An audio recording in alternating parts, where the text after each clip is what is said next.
If you've ever watched a room change because of one unexpected sentence, subscribe and stay.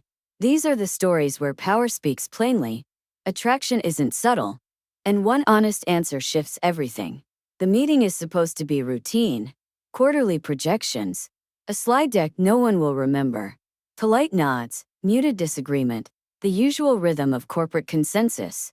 The long glass table reflects overhead lights, turning every movement into something slightly more formal than it needs to be. He sits near the end, hands folded, posture attentive but unassuming. The single dad from facilities and operations. He's only here because he was asked to explain a cost-saving adjustment he'd implemented quietly, one that reduced maintenance downtime by nearly 30%. It wasn't flashy, it was effective. She noticed. The CEO sits at the head of the table, jacket off, sleeves rolled just enough to suggest she's past patience for inefficiency. Her presence fills the room without effort. When she speaks, people stop typing. And this adjustment, she says, tapping the tablet in front of her, came from you. She looks directly at him. Yes, he replies calmly. I notice we were replacing instead of repairing.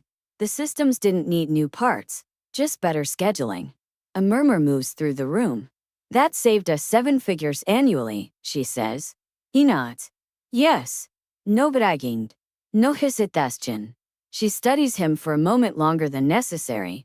Why haven't we heard from you before? She asks. He shrugs lightly.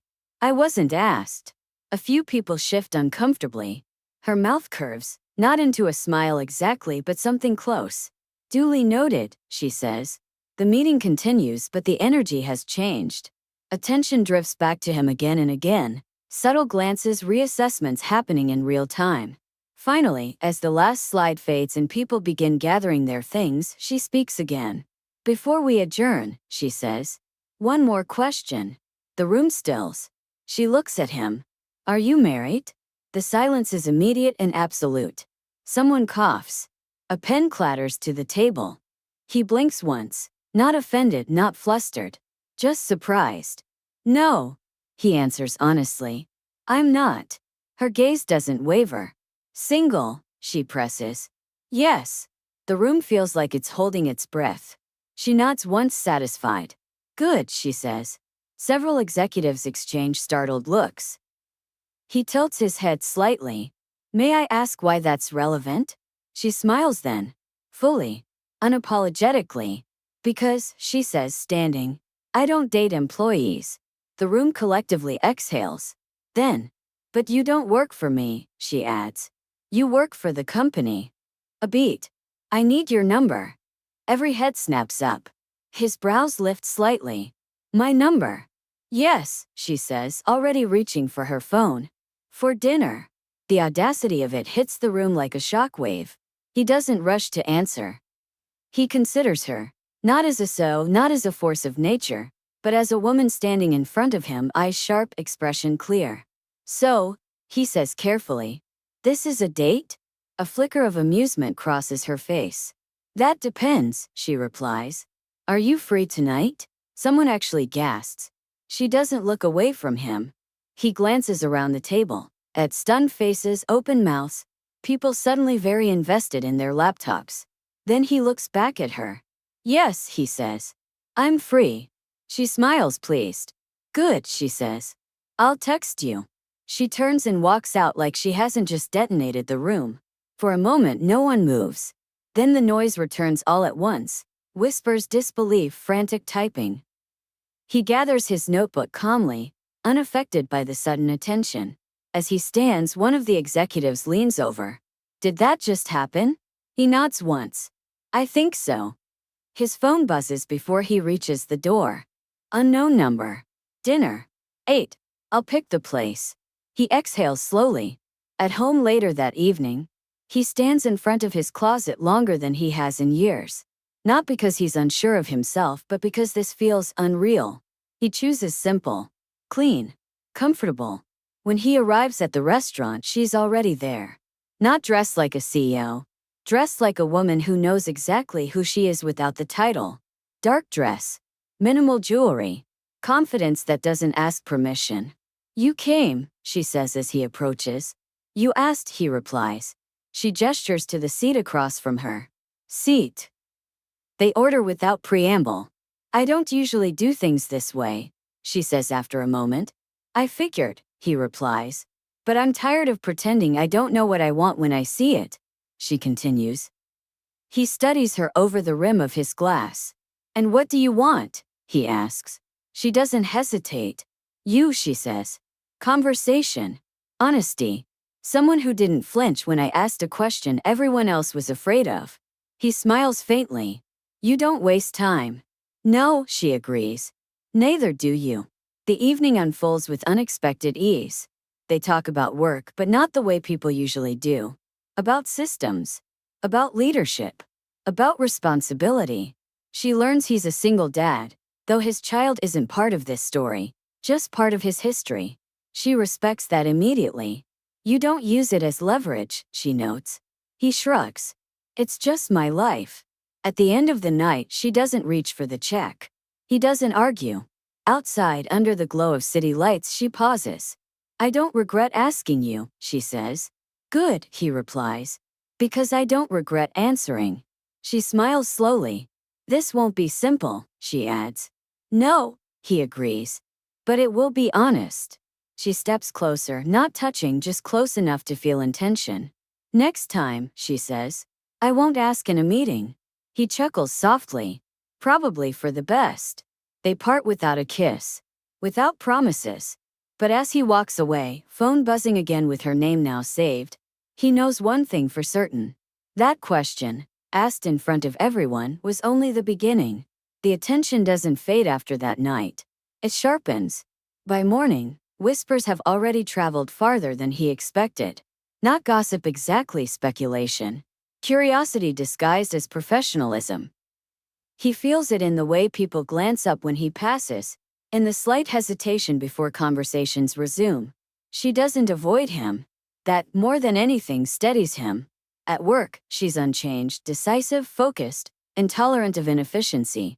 In meetings, she treats him with the same directness she always has. No phobos. No distance. That clarity matters. It also makes everything harder.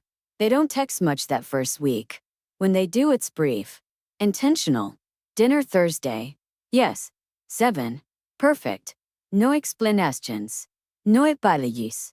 At dinner, away from glass walls and observers, she's different again. Not softer, truer.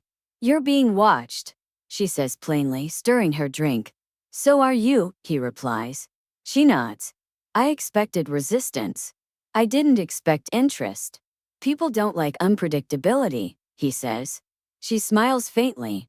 Neither do boards. They talk about boundaries clearly, deliberately.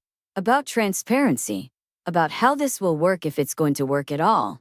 I won't protect you with my position, she says. And I won't let you hide behind humility. He considers that. Then I won't pretend this is casual. Her gaze holds his. Good.